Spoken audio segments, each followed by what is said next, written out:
So I guess we'll start with just introductions and kind of like how we plan on breaking down the panel. We're not going to use microphones just because, as you can see, if we can't get this right, there's no point in trying with anything else. So, oh, me? Yeah,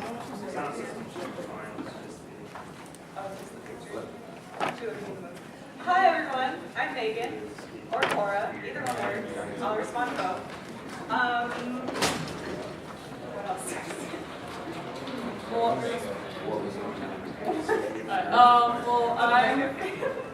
I'm Shura. I'm cosplaying as Sokka in the Fire Nation garb. I'll answer to either as well.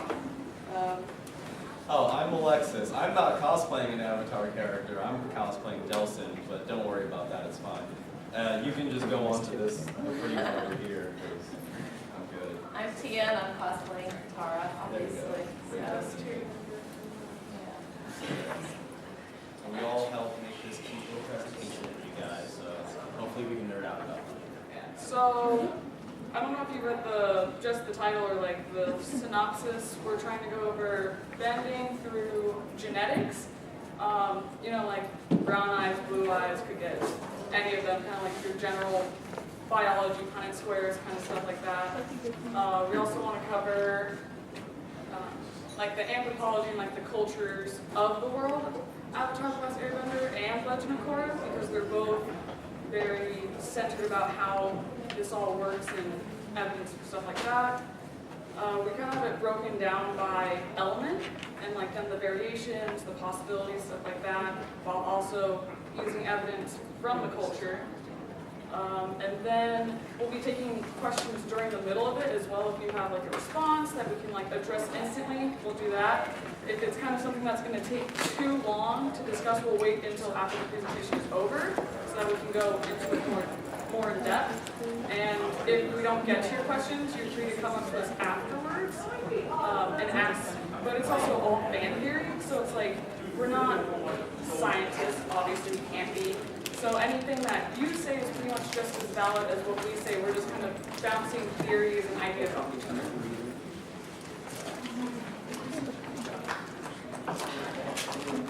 Thank you. Okay.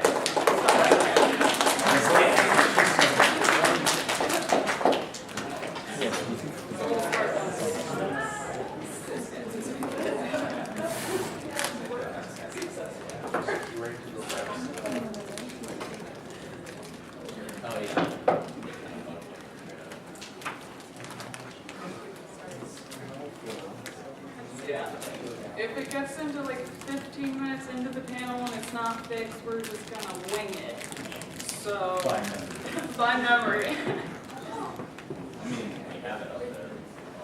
Yeah, we have it up here, but visuals are very So, no, what's actually happening is static like that usually happens when there's an inconsistency between the wiring and an adapter versus the actual cord. We just like grab it. Very, very rare. Typically, you can jiggle it around, That's Bill's fault. but oftentimes it's still not going to fix itself unless you just go get a new one.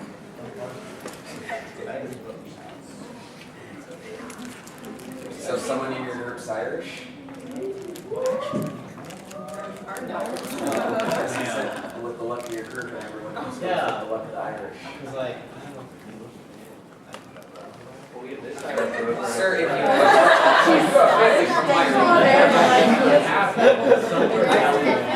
I mean, I'm Irish. Okay, yeah, everyone hold that one. I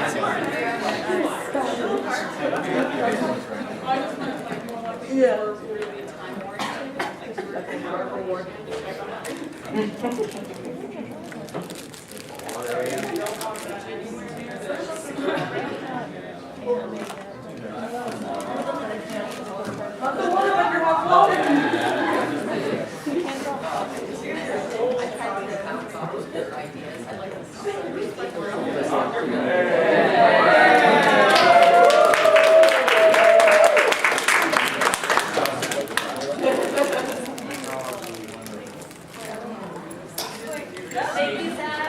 No problem. All right, just in case you're confused, About where you are. No, don't do this to us. Oh, okay.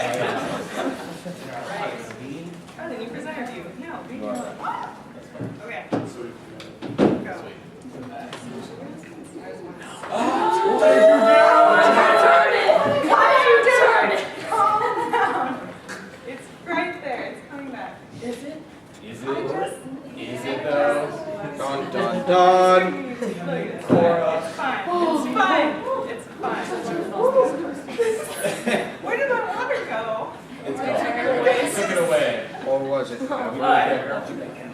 So, as I was saying earlier, we're looking at both Avatar: The Last Airbender and Legend of Korra, because a lot of the evidence for genetics is more in Legend of Korra as opposed to Avatar, because there's just way more things going on, and the time period shift makes it easier to notice these changes. Okay, so I put a map, just because I don't know if any of you guys are familiar with this map. But you have the 4 air temples at the compass points, and you can see that they're all, the Earth Nation, obviously, the Earth Kingdom, sorry, has obviously the most amount of land. And you'll kind of see they have the most amount of variation in their bending styles and abilities. But yeah, just general overview, it'll be useful later probably. Okay, so where we get these theories from, we're just looking at the characters, because you can, especially using genetics, you need family lines to be able to see how anything happens. Like, you can't tell something that's different or specific to a group if you only look at one person. So it helps having Avatar and Legend of Korra, because you get to see this generational timeline working into play. So as you can see, these are mostly the characters and kind of like family lines that we're going off of.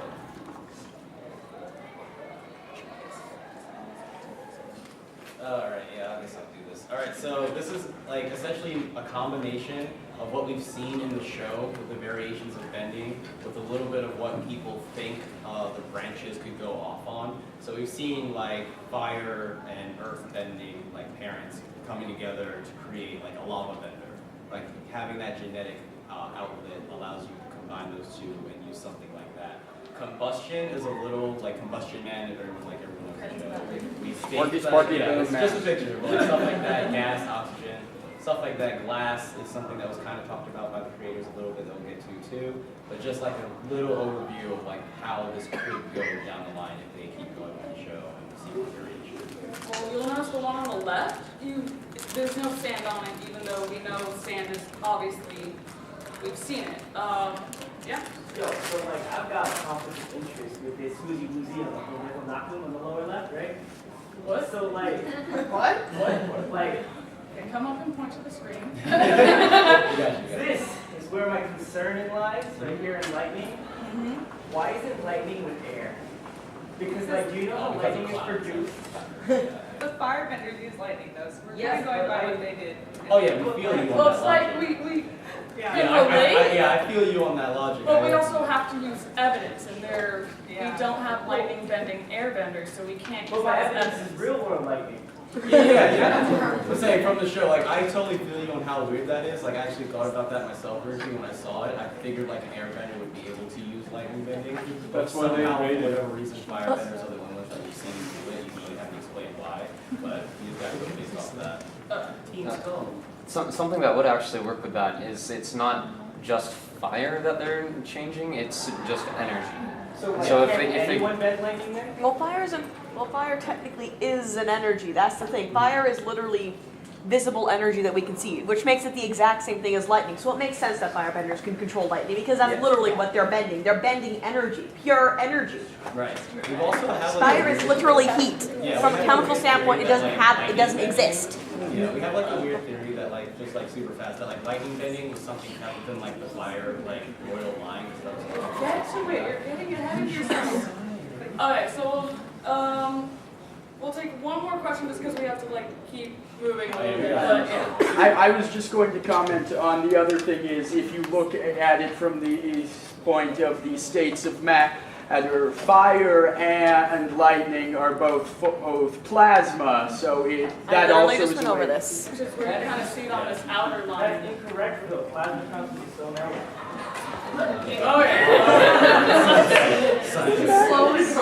Alright, so this is kind of like, I use blood bending just because it's my favorite form of bending. P is that.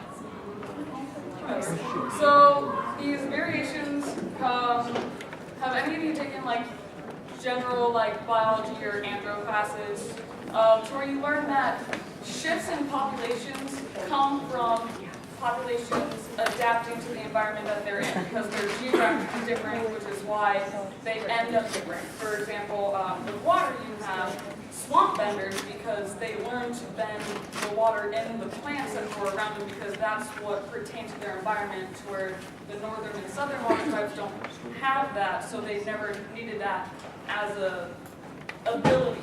So the same thing goes with that for pretty much all of the types. Yeah, and then, yeah. So I put up this picture because this is a younger version. Oh, go ahead. Regarding bloodbending, I realized that in with the most recent season, they tied it to a generation that had they all could bloodbend, whereas Katara, she learned it by just being really good. So like, do they ever explain that? Because either is it generations or is it just anybody can learn? Well, it's like with art. Anybody can learn how to. Well, it's like with art. It's a skill. It's a natural. She has a natural ability to waterbend. So it takes a certain amount of practice. Well, somebody who naturally is gifted, ultra gifted with it, would naturally be able to do that. I'm sorry, I'm taking this over, but I can. But it's more like when we break down. It happens. It's just like when you're learning music. Some people are naturally talented, but somebody who isn't as naturally talented can still learn how to play a piece. Or even more direct correlation with martial arts. Some people are naturally gifted, but then there are people who work a danger. But the one thing that Avatar always teaches us is that people are still people. Even in Avatar: The Last Airbender, when they go into the boiling rock, you see that the guards are just people. But through kind of like the world, you can see where they end up. It's also good to point out where all four of these benders are very unique, and they all are but they're very unique. We'll probably go over them more in depth later when we break them down by element, but I mean, I don't know their names exactly. Yeah, he's a lava bender. That's the first evidence of lava bending that we ever have. Then, she is able to bend water without arms, which the one thing you kind of always think of when you think of bending is you need the whole body motion, especially with water bending, because of the way that their style is so unique. Combustion bending is always unique, and then Zahir is a non-bender becoming a very dangerous airbender. Okay, so we get to the breakdown stuff. Okay. So, as I was saying, the water started out with traditional water types. So you have the northern and southern, which they had different cultures, but they all have the same thing to bend, so they all stuck with ice and water. It's what they're surrounded by. And they're very culturally inclusive, because when they learned stuff, that's how Katara was really happy about seeing the waterbending scroll. Like, they have certain forms that they go through, they learn the same way. Like, it's all very, what's the word I'm thinking of? Like, structured. There we go.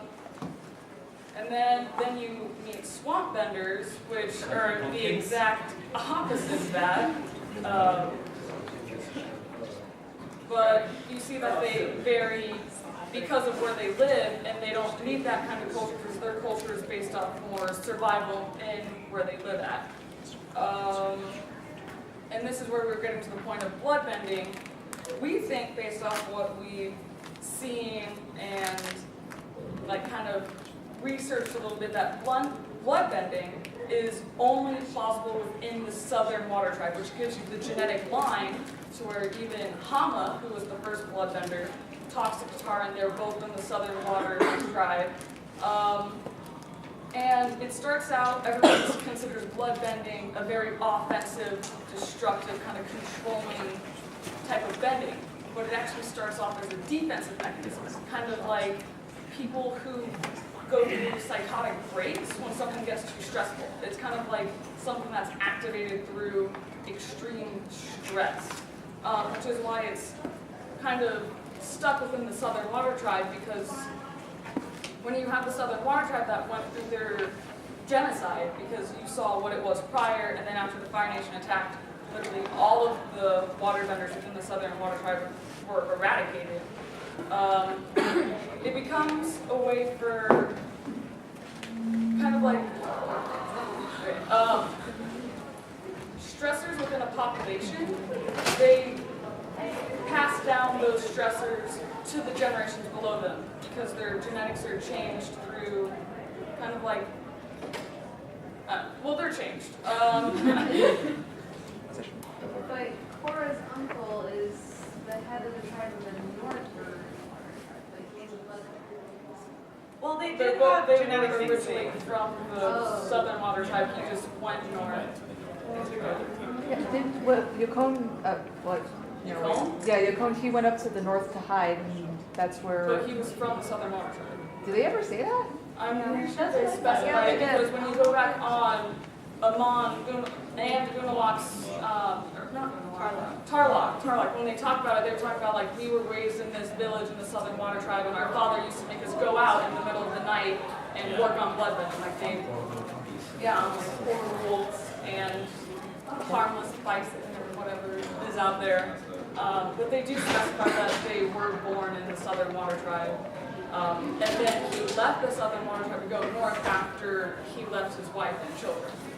Alright, so like this time I identified, it's actually just like a theory. But like, genes are something that when you're born with, you have that for the rest of your life. No stress-inducing thing can change your genetic makeup. So instead, what if she was just born with a natural affinity for it? It didn't develop it so she needed it, and that genetic mutation. Oh, you mean like she has Southern Water Tribe like genes? Yeah, like it was just some sort of like genetic mutation that allowed for an advantage that was passed through genetics. You had your point yesterday. Wait, they have proven stressors can be passed. Yeah, because you were talking about schizophrenia and how like you all have the affinity for it, and then the stressor is what activates the schizophrenia. Oh, so it's a gene that's activated by stress. Yes.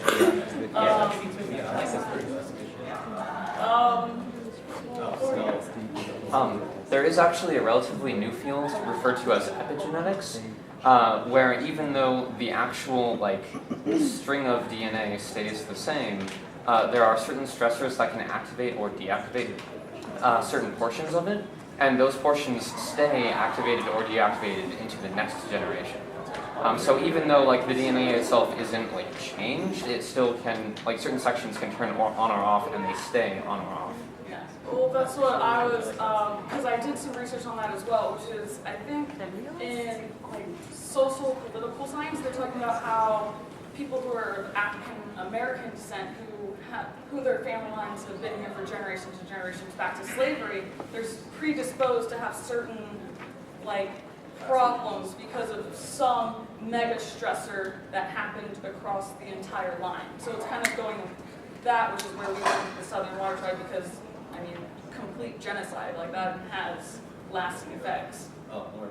Yeah. I think it'd be the different. I would just say that it's Southern waterbenders tend to be more powerful. Maybe Benny's more potent for some reason, because when Katara went to the north, she's was all of a sudden one of the best benders there, and she had no formal training at all. So and she taught egg. Yeah. And she's not even wasn't considered a master then. Yeah, I think you go if you're going to just take just simple genetically, you just be there's just more potent benders in the south.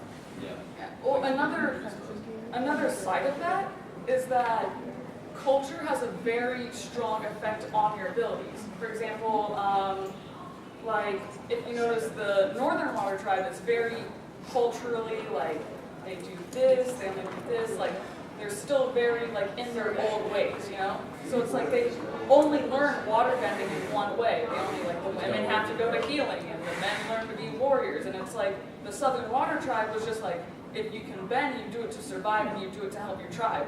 They were able to branch out culturally and not be stuck to those norms, which gives them ability to branch out and attain power, as opposed to being I can only go this far, it's a cultural link that to airbenders and why you never see airbender variations much. because they were like a peaceful race, essentially, they didn't focus on variations on how to be stronger fighters. So we're gonna just skip healing and spirit because that's Spirit. Alright, so who wants to take her? Okay, I'll take it. You go. Alright, so I personally really love earthbending. Just Toph in general kind of made it for me with like how powerful she ended up becoming, and the fact that they thought that metal bending was a thing that was almost impossible, and she managed to actually make it happen, making her like the most powerful earthbender in existence. The thing that really made me super interested, being that she also taught her like SWAT team essentially metal bending, like made me question like if they were already genetically predisposed to become metal benders, or if it was just something that go. I read the comic that they were genetically predisposed towards it. She tested it. You know that bracelet that she has? Yes. It only works. It responds. That's awesome. It responds to them. It literally will start vibrating. It will vibrate in the presence of them. Yeah, but they suck. Yeah, it was a pretty interesting comic. It was like this whole graphic. I can't remember. I'm sorry. It was a couple years ago, but I remember it so vividly. Mostly because the only girl in that class was such. It was just so amusing, and not to mention they made a giant metal warthog, and they beat the firebenders with coins. They beat them with hot coins. They beat them because the fire just made it worse. That's awesome, and and that shows like the variations part of it, of like people actually trying new things with their bending. Because sandbenders, from the few that we've seen of them, they also seem like a very tribal group, and they use for their environment, being in a sandy environment, that is all that they had. It's also like a very refined bending individual grains of sand, kind of like metal bending, finding like the individual grains of like earth in the metal, and that was really awesome to me. Lava bending, when we get to that, makes me go into Bolin. I know, I'm just going piece by piece. When we get to Bolin and Mako, like their parents, because they're brothers, one of their parents was obviously a firebender and the other one was an earthbender. So they got those genetics. The only reason Bolin couldn't metal bend, we figured out, was because he was predisposed genetically to lava bend, combining the fire element and the earth element of his parents, which shows that if through selective breeding or selective if two benders get together, they can make more interesting combinations of bending that weren't shown before. Also a note on glass bending. Glass is a liquid.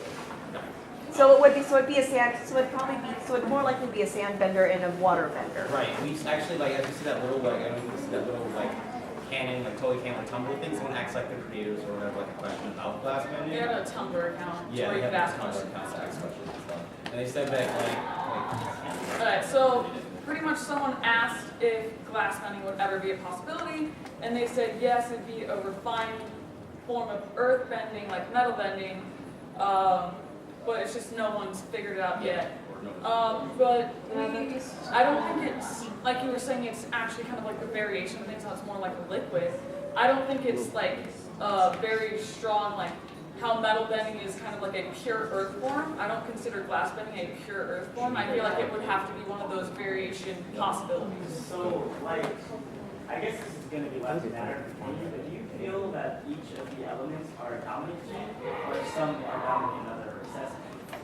Oh, if you have an airbender and waterbender parent, which one would dominate? Isn't that like Boomy and Tenzin? Yeah, they're both airbenders, but Boomy had That's because of Katara's bloodline. Yeah. As for your question, if one's more dominant, do you remember the episode where we look at the past with Avatar 1 being the first one? If you notice, all of the people started off in their own towns and they went to the lion turtles for bending. But when Juan was going throughout the spirit world, when he meets the airbenders, they all already had it. They all were airbenders. And if you look at the airbending culture through Aang's flashbacks, everyone can airbend. Airbending is a very pure dominant gene. Which if you notice, Tenzin, even though he's a airbender and Pema isn't, all of his children are airbenders. So I think based off that, the evidence and kind of just speculation with the Legend of Korra, you could say that air is a more dominant bending than any of the other ones. To talk to you, that came up really bad. Look, we're gonna like bring up like about dominance and bending, though you also have to look at nature versus nurture and that whole debate on like how your environment can change the circumstances that you're faced with.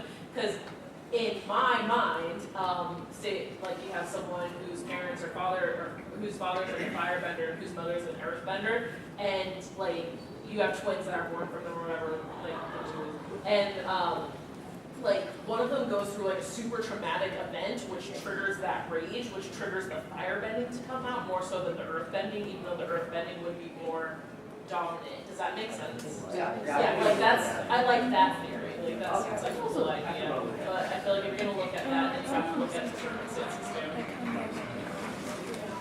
Okay. Oh wait. I just wanted to say that I wanted to know that you're trying to webcomic on YouTube with my promise. Okay, thank you. That's awesome. Alright, yeah, and then we'll go on to the next element after this. So back to earthbending. What material do you think actually counts as being earth? Because they make it explicit that platinum does not, but they don't really say what it is. Yeah. So you're saying like what metals would be like bendable by a metal Yeah. bender? Maybe like boars. Well, because they kind of make it very hard to narrow that down with how many variations there are, because you see that the metal that top can bend, you can see the little like stuff like that, like the grains of minerals in it that make it up. And then if you go to sand benders, they can bend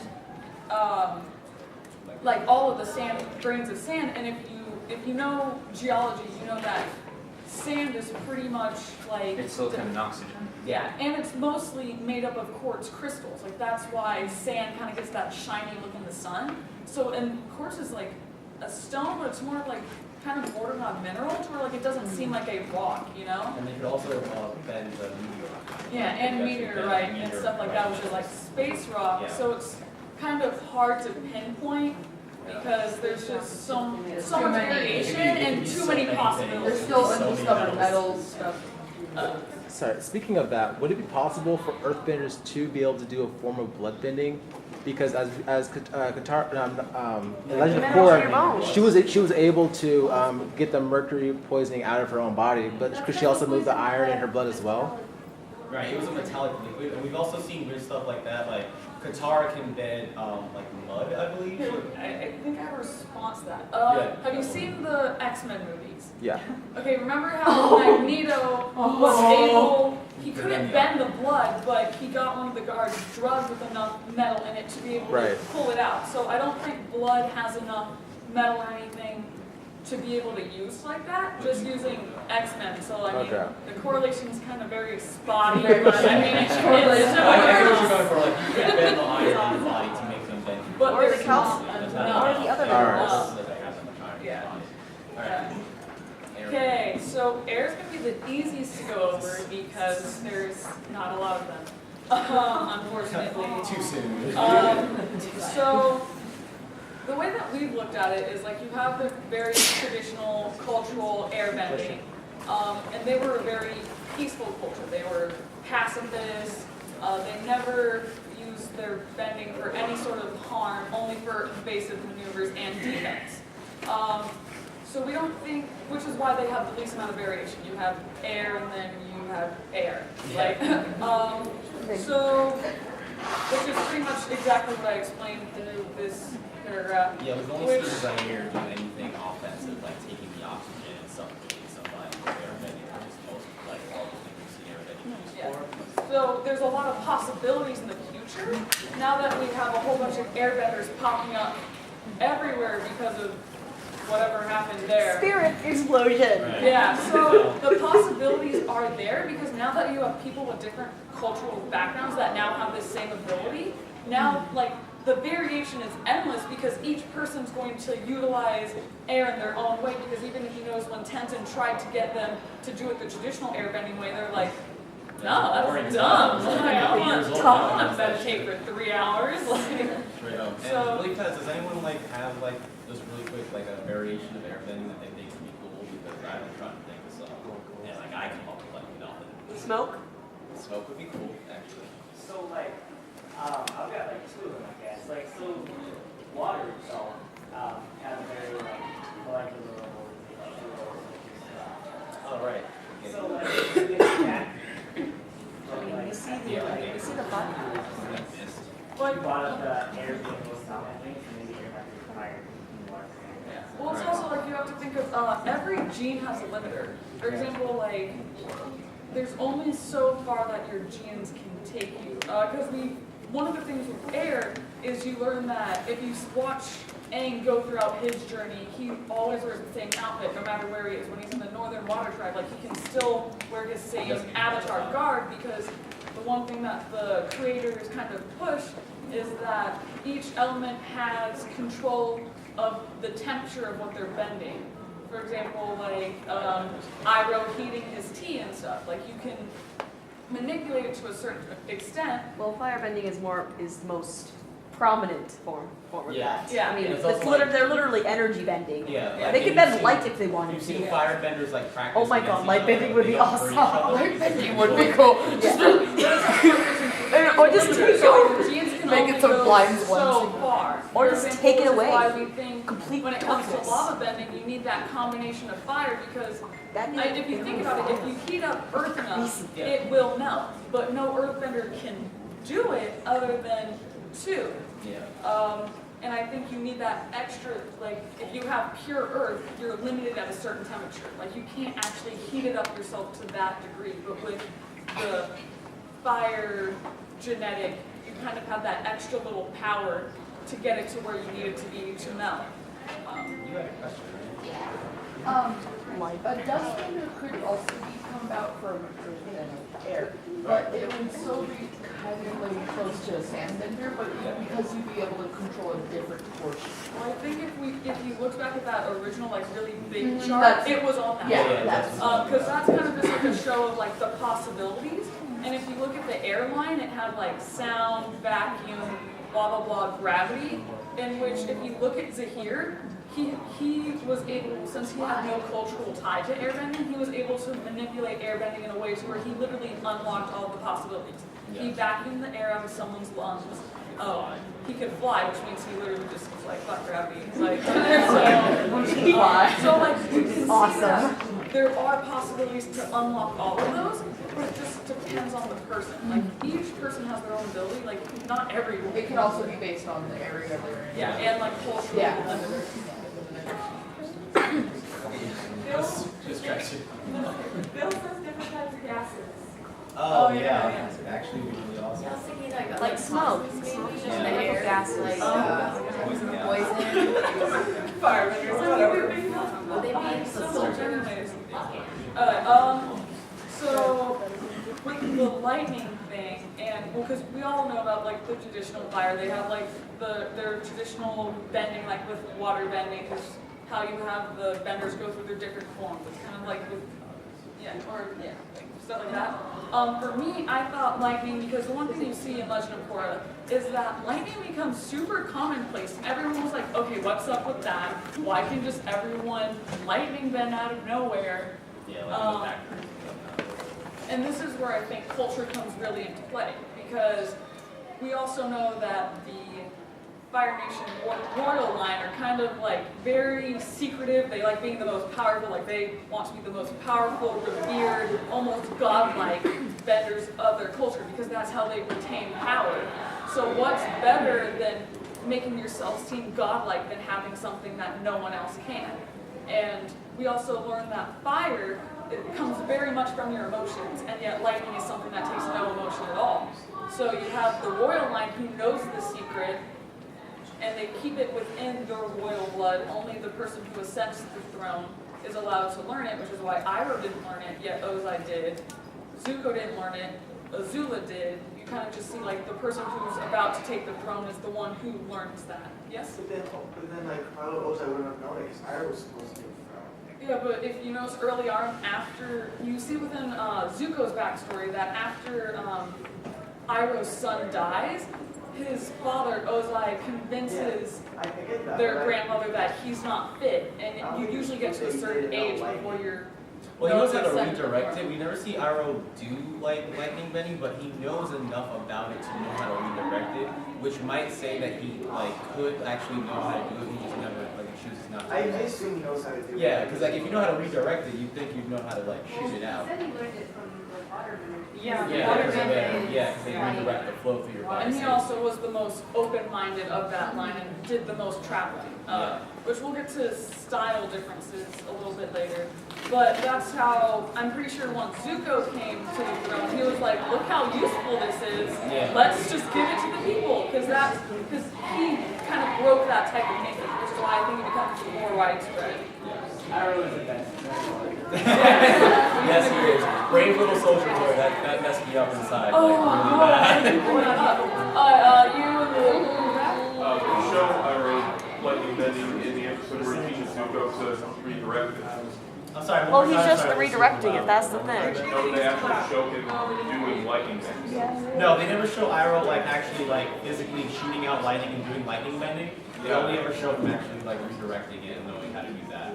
That's why it's like up in the air whether he knows how to. What if it's more so the fact that like, you know, people when they're struck by lightning, they feel the energy of it come inside, and fire is like you said, you feel it. So if he just feels it coming on, it literally just is like and he's actually falling down. What he was saying was that Iroh, when he taught Zuko how to redirect it, he used lightning bend. Oh, okay. Yeah. Sorry, I'm sorry. I couldn't hear Sorry. you. Yeah, okay. Oh, that is a good point that we did not remember. Yeah. Sorry, we're not like perfect. Yeah, that's a great point. Thank you for pointing that out, too. We'll do you asked, and then we'll go over combustion, then we'll go on. So like, I'm not sure if this is what he just said because I didn't hear it, but like. Oh, he said when Iroh was teaching Zuko, he actually showed his okay, because I was shot about it to out. say that. Yeah. Wait, since would it be possible for waterbenders to know how to do shouldn't they know how to do it if they can do spiritual bending? Couldn't they do lightning bending since Iroh learned from a waterbender how to redirect it? It's based off a technique that they. It's based off their technique. Because if it's chi, I'm like, shouldn't waterbenders know how to do that since they can talk to Well, spirits? because waterbenders actually, like, if anything, I don't think they would be able to do lightning bending, but because that specific technique that he learned from the waterbender is just redirection. As It's like not an actual, offensive technique against it's the not lightning. actual lightning creation, it's just the redirection. Okay. So, potentially, the waterbenders could also learn to redirect lightning. Like back at their attack. It depends because like how you were saying it's about feeling the energy, and you explained that fire is very much energy oriented. He's just manipulating the energy through him to where like waterbenders don't actually have the ability to manipulate that kind of energy. Like it would probably just go in them and kill them. Like I mean, if someone wanted to try, They are welcome to it. They probably get electrocuted.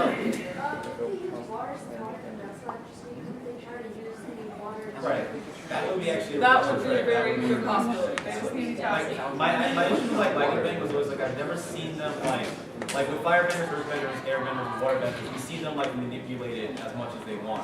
With lightning bending, even with a firebender, all they're ever doing is shooting it in one direction. They can't control the lightning that they call down.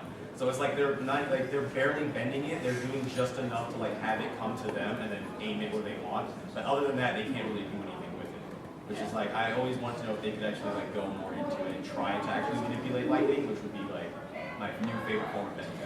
We're That gonna would do be awesome. combustion really quickly. Sorry, just if anything, hold on to the question. And if we get to the PowerPoint, then we'll go back to it. We're definitely So combustion bending, actually, me and him kind of vary on what we think is the possibility for it. So I'm gonna let him tell you, and then I'm gonna correct him. So my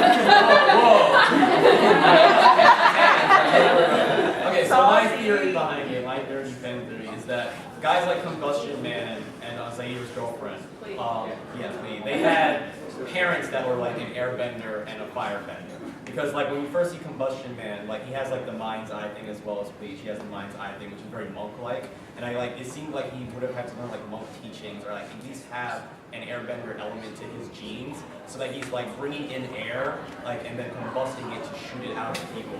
So he's combining those two elements. That was my theory behind like how Combustion Man and Bleach do their actual bending. Okay, and then my theory on how combustion bending is happening is I think it's a kind of how we're talking about how like different geographical areas like can do things differently. I think it's more like a kind of like a cult tribe that kind of like learned it because you also have the fire sages who have their own kinds of variations of bending for fire.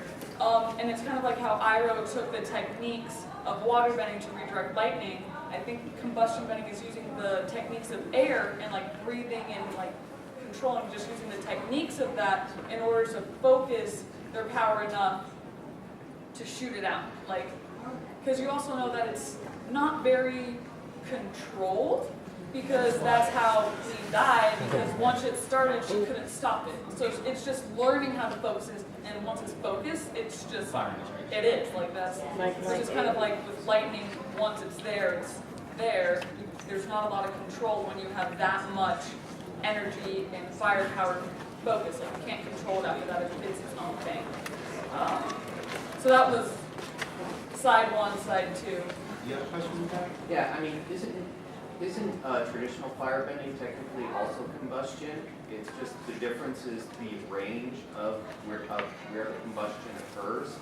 Yeah, they're like basically like igniting the air around them and stuff like that. My issue is like with firebending, normal firebending, it just seems like they have so much control that they could move like the flame around however they want. And with combustion bending, it's like they're just igniting that in a single spot and just moving. Someone's breathing people? Like, so that's what kind of threw me off. Like, again, it's a theory, I have no idea for sure, but like that's what I thought when I saw it. It could be the Well, yeah, it seems like they're actually throwing the fire, they're not swinging it around. Or... Yeah, like, well, yeah, when I thought of that, I'm like the cocktails when they're doing like the flips and stuff, I know they're doing it in a direction and then like it goes outward. Unlike water bending where like they're moving it around. Wait, you're forgetting the guy during the fire festival in which he made the whips. He had ultimate control of his fire. That was his specialty. It might not have been stronger used for battle, but we can see that within certain individuals, having complete control of it is possible. Like he was even making shapes and forms of it. It's just that like a nation that's focused on war is not going to be like, let's make a pretty dragon out of it. Yeah. They're like, if it's not going to burn somebody, we don't care. Yeah. So we're handing the panel over to her because this is her. Okay. So let's start with water bending. So I don't know how many of you guys saw those little shorts where Sifu Kisu, who is like the major martial artist that they consulted for this, talked about the different styles of martial arts that each of these are based on, which really ties into all the different cultural aspects that they were talking about. So waterbending, Tai Chi. Tai Chi itself focuses on really slow movements, and it's very elegant looking.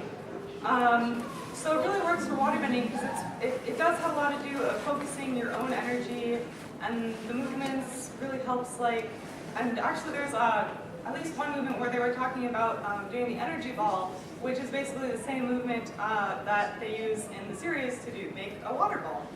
And like it says here, in waterbending, energy is redirected and defense is turned into offense. So, yeah, it's not exactly defensive art. No, it is. It's more defensive than some of the other ones, but they're able to redirect that energy into attacking their opponent. And then the interesting thing that one of my teachers had just told me recently, and I didn't get a chance to look up the actual story behind it, but he was telling me that Tai Chi, one of the origins, I guess an origin story, is that the reason that Tai Chi, you generally see it done so slowly, is because in that time, or at least at one point in Tai Chi's history, they basically, the people who took over that area in China,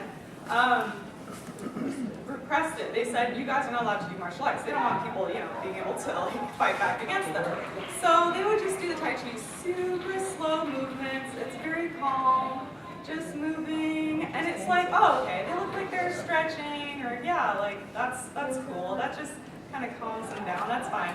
But if you do it, and oh my God, I've seen my teacher do it. It's amazing. But if you take all the parts of Tai Chi, the really slow things, and you just speed it up to a normal speed, it's very, it's waterbending. It's basically waterbending. It's really intense. Yes?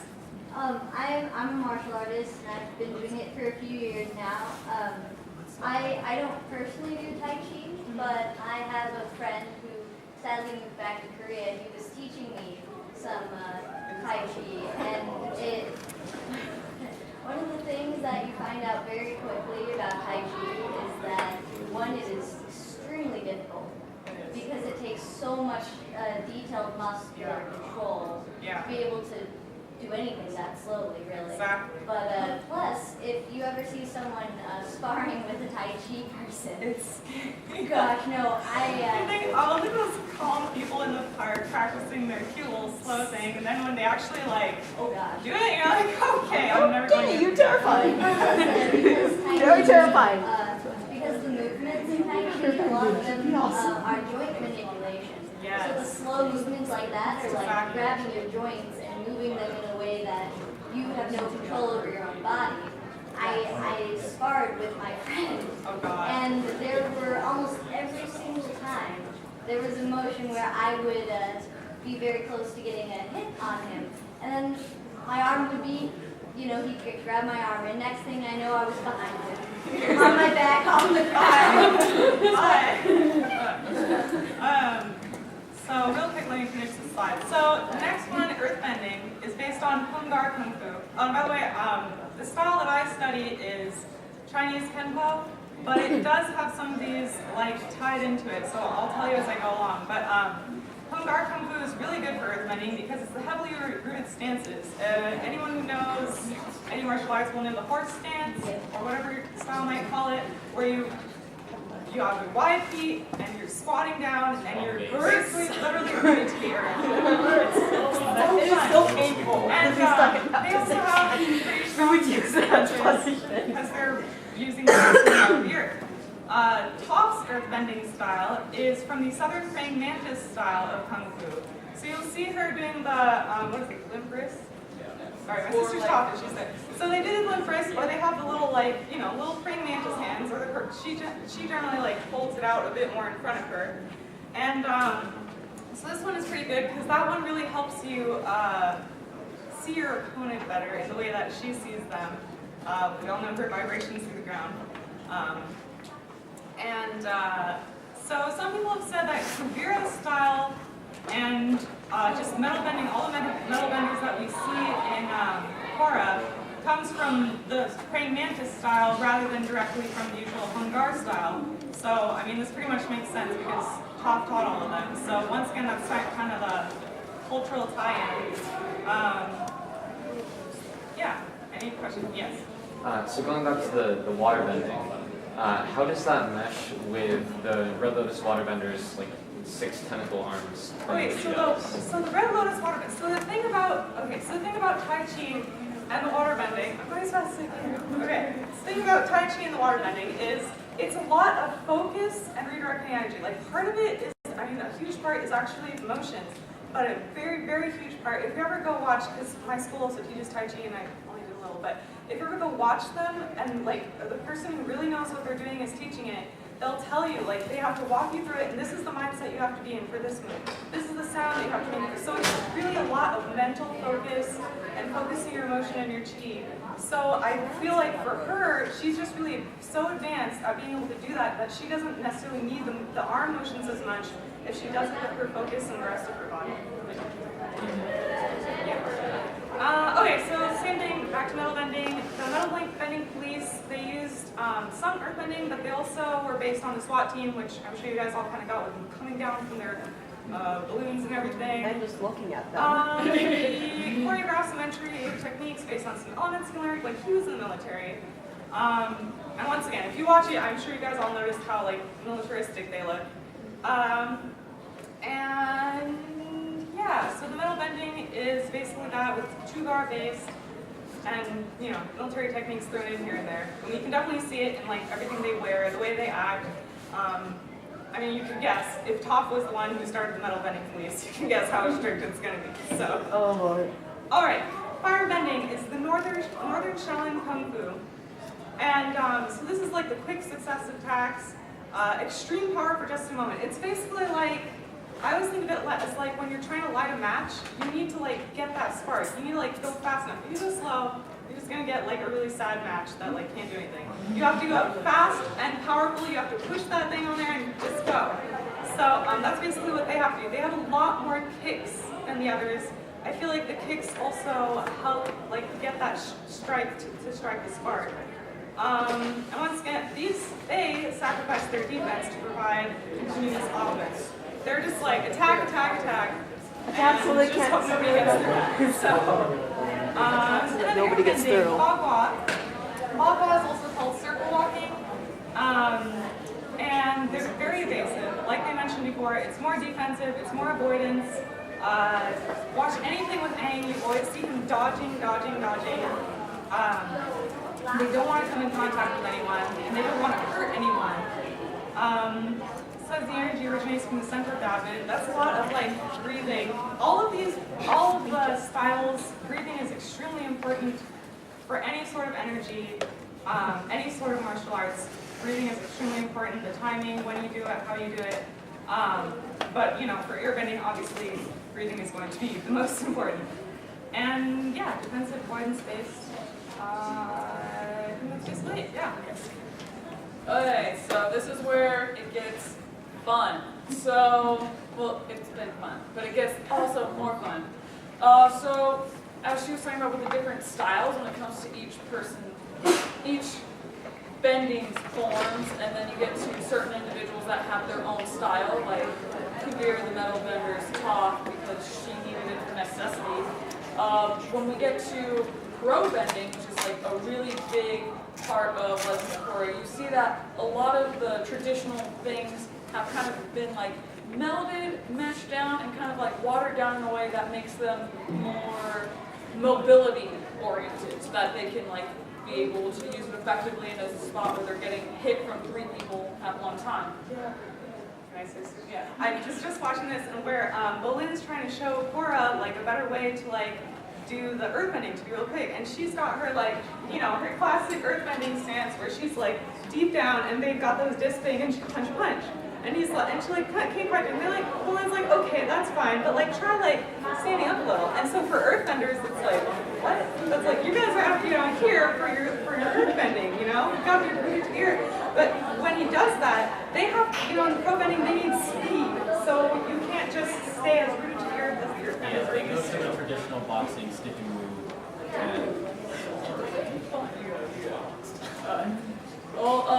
To add on to that, what we're saying is like, a lot of the styles like fire and water didn't actually have to be changed that much. They were already very movable bending forms to have. But earthbending had its changed drastically to where like pro bending, earthbending style is a completely different style altogether. Which you put down that for, I'm pretty sure. Oh, yeah. Yeah, so basically, they switched it up to basically, as you can see, UFC, like MMA fighting styles, where they have to stick and move constantly. It helps them still use their earthbending with like traditional jabs and hooks, and they can still redirect the earth and everything like that. But it just made it like way more accessible for that time period since they were going to like a more modern age anyway. A lot of benders in general stopped practicing or like learning the old like Chinese styles of martial arts in favor of this more streamlined, like straight up, you can just use it in any given situation. Which is why Korra was a little thrown off being taught by Tenzin all the old school styles of like martial art bending. And so it helped her out a little bit. Okay, and we get to... Oh yeah. It's based off of the pro bending. So like, say like 100 years go by, we're still doing pro bending thing. Do you think airbending will not be allowed? Because like, back when we first were introduced to Top Blind Branding, it was stated that they can't see the air that it was bending. So like, do you think airbenders just won't be allowed in pro bending? It depends on, in the case that you're saying, it depends on sportsmanship kind of principles. So where like, for example, you, in a one-on-one fight, it's kind of not fair. But the whole point of pro bending is that you have teammates. So it's like, they might add it because it would honestly seem kind of unfair now that airbenders are now a commonality amongst. Especially since it's a dominant gene. Yeah, so it's like if they just kept them out of it, they're like, no, we're going to keep it the same way. Like, what sport has ever stayed the same way that it started? Like, everything changes over time when new things come in. So I think they might change the rules a little bit, or they might have to strategize more with like, okay, so you two people have to be on offense, and this one has to be able to like have the airbender do like the more attack-oriented things, and you need to cover this to where like you can add strategy now to it, to where before it was just like knock them out. Otherwise, they but- could just use an air sweep and knock everyone off. Yeah, that would not be fair. Instead of doing like a giant, like just pushback, like you have to, in airbending, you have to keep like single strikes, like because technically airbending, they could literally just make a pull Yeah, make a and push tornado. everyone off. It's like, oh, Airbending is awesome. Let's face it. It's awesome. Well, I think in that case, like with the pro bending, they would focus more on the movements of the airbenders and like their techniques and what they're going to do next instead of reacting. Do you think pro bending has kind of like weakened bending in some aspects? Because as compared to them having a quicker movement, focus on mobility, would that lower their power? Because compared to the benders we see in pro bending, compared to the benders as in Aang's time when he was younger, they were a lot more powerful in their own right. So do you think pro bending has kind of like, with their quicker versions, like weakened their bending? I'd have to say no, just because I'm an anthropology major, so we learn about how things progress through time, and like no matter what, everything's going to change because like new generations come in, new technology comes in, especially with Legend of Korra, and it's like everything's going to adapt differently. It doesn't make it worse, it doesn't make it better, it just makes it different. Do you think anyone will copy the blue flame? Because we never see that besides that one fight between. That's because I think that thing's just Okay, Azula. so my theory for Azula is if you listen, or if you've got it from the original Avatar series, Ozai specifically married Zuko's mother because she was a descendant of the previous Avatar. And they said traditionally, like, it's like foretold that if you have the Fire Lord, like, royal line and the bloodline of the Avatar, you can make And I know the why Zuko most doesn't have that power powerful either. And And there's a reason why Zuko doesn't have that power. He's not Ozai's son. He's not. Yeah, I was gonna get to that, but like, if you read the comics, it's kind of heavily implied that Zuko is not Ozai's son. Right. Like, so which is why Azula, like, is just flawless, honestly. Like, let's not lie Crazy about as hell. it. Yeah, the Fire Nation line has been proven to kind of all this. One thing about pro bending is that certain rules prevent you from bending any more than a certain amount. So earth benders can only bend one disc at a time. So people during the 100-year war, they're learning how to bend for war purposes. They're not going to be good in pro bending because it's a different context, and vice versa. So people, if you notice some of the fights in Korra, Bolin will actually revert back to some traditional bending moves when he needs to do some bigger moves, and then he'll still use some of the pro bending things when he needs to be quick on his feet. Well, I'm going to wrap up this last slide, and if there's any questions after that, we can go through them all together. But the reason why I put up a picture of Republic City is that the one thing that you learn is Republic City is like the New York of Legend of Korra. You have all cultures, you have all styles, you have all peoples, all across the Avatar: The Last Airbending world, all in one place. And the one thing that we kind of have emphasized is the one thing that creates variation in bending and possibilities is a mixing of cultures. So if you look at Republic City, you've already seen a lot of stylistic changes and stuff like that. And we think through this kind of area of cultural mixing, the possibilities of bending are just kind of like endless. You'll get more genetic mixing of all these different peoples in one place. And just like technology will obviously have a kind of difference with bending, how you have lightning kind of turn into a way to power machinery. Like there's just endless possibilities. So which is why I kind of ended with it's beautiful because it's diverse and it's likely going to continue to be the birthplace of modern bending. So yeah, that's pretty much our presentation. If anyone has any like random questions that they thought of, I remember you had a question. Yeah, okay, so with lightning bending, do you think it's possible that an earthbender could be able to control it because everything is so metal, yeah? Or like they could be like or would they be or they would because be like severely wounded? It's one of those They'd either be Lightning's just kind of like an odd spot to where like there's a lot of theoretical possibilities, so they're all really great ideas, but it's like until until it's applied, it's just kind of like,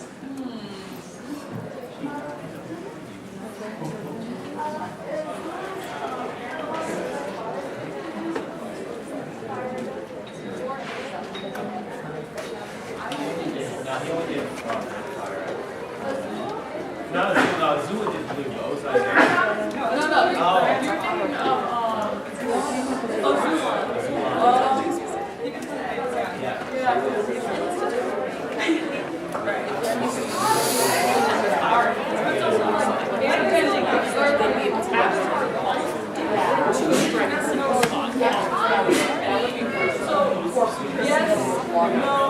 maybe.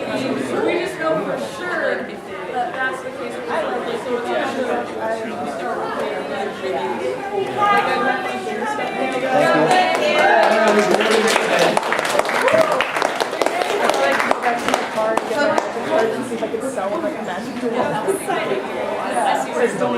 Anyone still talk? We're here.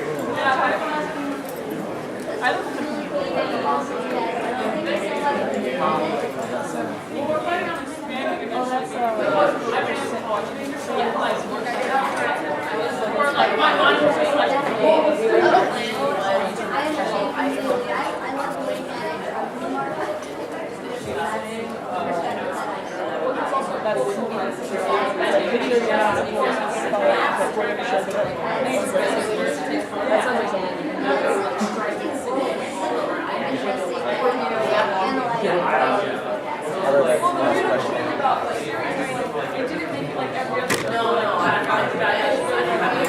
this world was made like, I like it showed that like there was a motivation. We send all the crazy we get in how we and it's just like walk somewhere like went through and it was like wearing those little ways that they're not doing bad because they're bad. But I think that's what they all the time with them. They would even we just want to share both. And the rest of the guys was controlling us.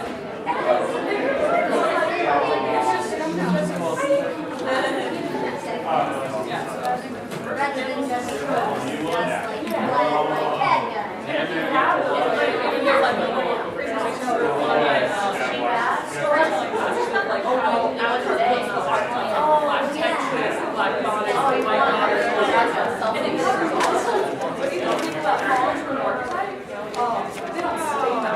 Like Katara, like she is like the white goddess, she is like the black goddess. That's like how she wants to go like